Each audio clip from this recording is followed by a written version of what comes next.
बिस्मिल्लाहिर्रहमानिर्रहीम। अस्सलाम वालेकुम दोस्तों, उम्मीद करता हूँ आप खैरियत से होंगे। तो आप देख रहे हैं नवीद अंसारी यूट्यूब चैनल। तो आज मैं आपको दिखाता हूँ कि यामा 4 की क्लच प्लेटें कैसे फिटिंग होती हैं। तो ये देखें, मैंने क्लच प्लेटें खोल ली हैं इसकी, तो आपको दिखा रहा हूँ। तो ये क्लच प्लेटें बाहर निकाल रहा हूँ इसकी। तो ये देखिए, एक एक करके क्लच प्लेट बाहर आएगी। तो इसकी क्लच प्लेट ना सड़ चुकी थी बिल्कुल। तो गाड़ी की किक बिल्कुल फ्री हो जाती थी, एक दो किक लगाते थे तो वो फ्री हो जाती थी। तो उसके बाद फिर दो तीन किक लेती तो फिर जाके स्टार्ट होती थी। तो अब इसे नट लगा होता है, तकरीबन 19 नंबर का नट लगा होता है। तो इसको मैंने खोली है। इसे भी क्या कहते हैं, चैन या थोड़ी सी सट लगा लगा के इसका मुंह भी बहुत ख़राब किया हुआ था। तो ये है इसका क्लच हाउसिंग, जो बिल्कुल ही ख़राब हो चुका है। क्लच प्लेटें जब ख़त्म हो जाती हैं तो ये चल चल के तो इसकी ना ये बिल्कुल ही ख़राब हो जाता है। तो अब ये इसकी ना क्लच प्लेटें बिल्कुल ही खुल चुकी हैं। तो ये ट्रे में पड़ी हैं। तो ये मुकम्मल ही आपको दिखा रहा हूँ। तो अब इसको मैं आपको दिखाऊंगा।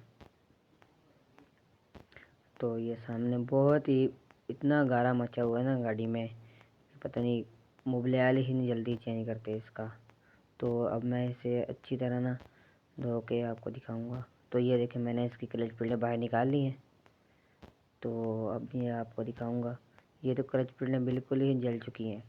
तो गाड़ी सही नहीं चलती थी, शोर करती थी ज़्यादा और दौड़ती भी नहीं थी। तो जब क्लच प्लेटें ख़त्म हो जाती है ना तो गाड़ी, आप कहते हैं मेरी गाड़ी भी भागती नहीं है।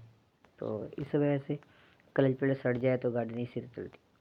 तो ये है इसका क्लच कटोरा, जो मैं आपके सामने फिट कर दिया है। तो अब मैं इसकी डालूँगा अब क्लच प्लेटें। तो ये पहले है इसकी एक वाशल होती है, तो वो मैंने डाल दी है। तो अब मैं इसकी डालूँगा, पहले इसको लगाऊँगा वाशल को, वाशल के बाद अब लगाऊँगा क्लच हाउसिंग। तो ये मैंने क्लच हाउसिंग इसका फिट कर दी है। तो ये मैंने नया डाला है क्लच हाउसिंग।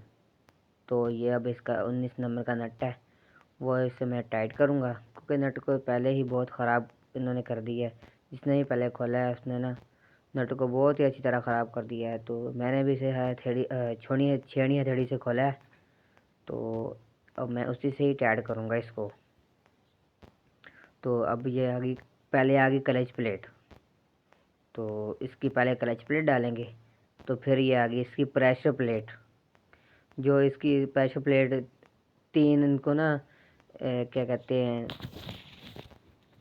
तीन पिन्ने लगी हुई हैं इसको, प्रेशर प्लेट को। पहले क्लच प्लेट डालनी है, फिर तीन पिनों वाली प्रेशर प्लेट डालनी है। तो उसके बाद फिर ये भूलना नहीं है, पहले क्लच प्लेट, फिर तीन पिनों वाली प्रेशर प्लेट और फिर क्लच प्लेट। तो उसके बाद फिर क्लच प्लेट, फिर प्रेशर प्लेट। प्रेशर प्लेट देख लेनी है, सीधी और उल्टी और सीधी होती है ना।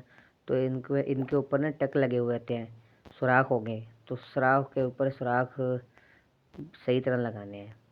तो बिल्कुल उल्टी नहीं प्रेशर प्लेट डालनी, उल्टी डालेंगे तो क्लच काम नहीं करेगा सही तरह। तो अब ये इसकी प्रेशर प्लेट डाली है, तो ये अब है इसकी क्लच प्लेट। तो फिर ये प्रेशर प्लेट सीधी ही डालनी है। तो ये याद रखना है आपने, प्रेशर प्लेट उल्टी डालोगे तो क्लच सही नहीं वर्क करेगा।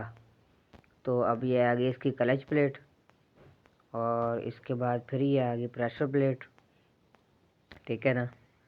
तो अब ये आ गई इसकी प्रेशर प्लेट। तो अब इसके बाद आ गई है इसकी है क्लच प्लेट। तो फाइनली ये क्लच प्लेट इसकी लग चुकी है। तो अब इसके क्लच हाउसिंग का दूसरा हिस्सा लगाऊंगा।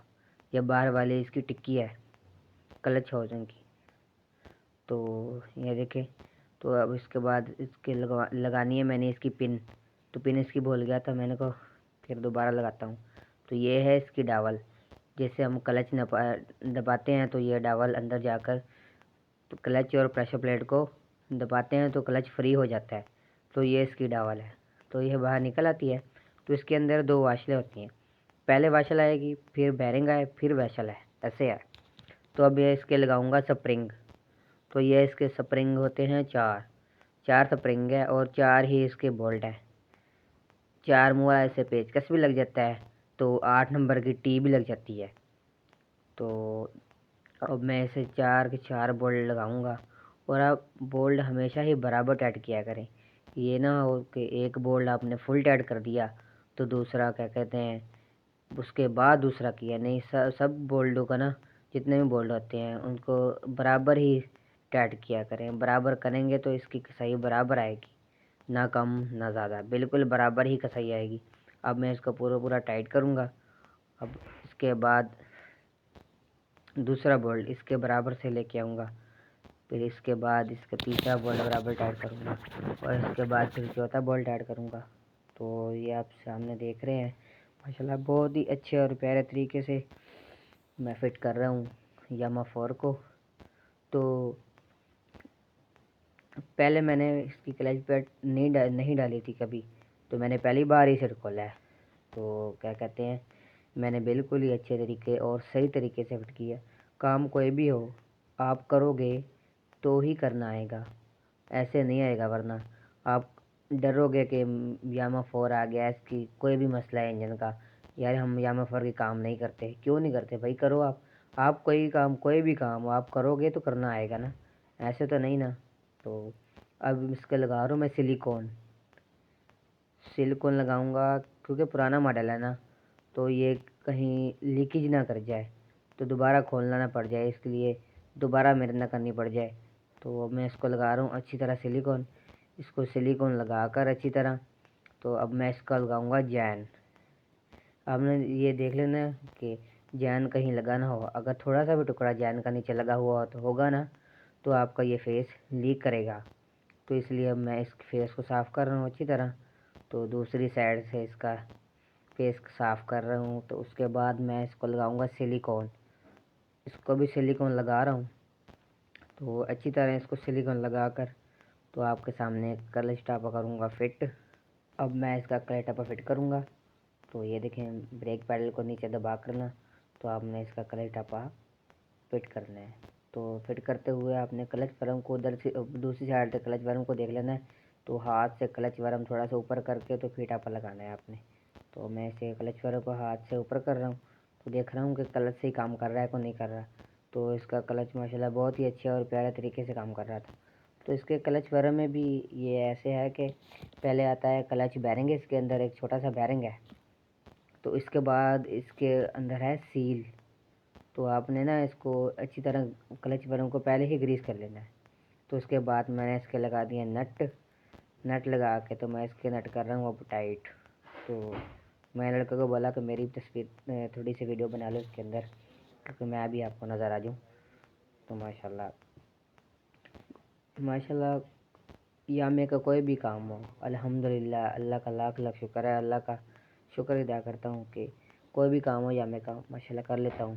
तो कोई काम ऐसा भी होता है कि बंदा फंस जाता है, लेकिन अल्लाह का शुक्र है तो अच्छे तरीके से और सही काम करते हैं। 125 हो जाए और चाइना का मोटरसाइकिल है, कोई भी हो, तो काम आप अच्छे तरीके से किए करके देंगे गाहक, तो आपका मुतमिन होगा। तो अब ये इसके है क्लच पतरी, जिसके ऊपर आप किसकी लगाओगे क्लच केबल। तो ये इसकी क्लच पतरी है, तो ये मैंने टाइट कर दी है। अब मैं लगा रहा हूँ इसकी किक। तो किक की सेटिंग देख लिया करें, ज़्यादा ना पीछे हो ना ज़्यादा आगे हो, बराबर हो के किक की क्या कहते हैं फिटिंग अच्छे तरीके से, किक आराम से लग जाए। ज़्यादा नीचे होगी तो फिर सही नहीं लगेगी। तो अब मैं इसका करूँगा 10 की एल गोटी से इसका नट टाइट। तो अब मैं इसका कर रहा हूँ नट टाइट। तो किक ना थोड़ी सी हल्की थी, तो इससे थोड़ी सी लूजंग रह गई थी। तो यह है इसकी क्लच केबल। अब मैं क्लच मक्खी डाल के इसके क्लच के जस्ट सेट कर रहा हूँ। तो ये देखिए क्लच सेट हो चुका है बिल्कुल, अब ओके हो चुका क्लच। अब तो मैंने प्लास के इससे मक्खी टाइट कर दी। तो अब मैं इसका डाल रहा हूँ ऑयल। तो हमेशा इसमें ना 800 ml का ऑयल डलता है, तो मैंने इससे 800 ml का डब्बा डाला है। तो माशाल्लाह ऑयल भी एल्को था एल्को का ऑयल है। तो अब मैंने मुकम्मल गाड़ी कर दी है। तो मैंने कहा मुकम्मल गाड़ी की एक बार वीडियो बना दे। तो थोड़ी सी देर बाद आपके सामने हम गाड़ी स्टार्ट करके दिखाएंगे। तो ये गाड़ी बिल्कुल ही मुकम्मल हो चुकी है। तो ये देखिए अब मैं आपके सामने गाड़ी स्टार्ट खड़ी है माशाल्लाह, बिल ही प्यारा, बिल्कुल प्यारा साउंड।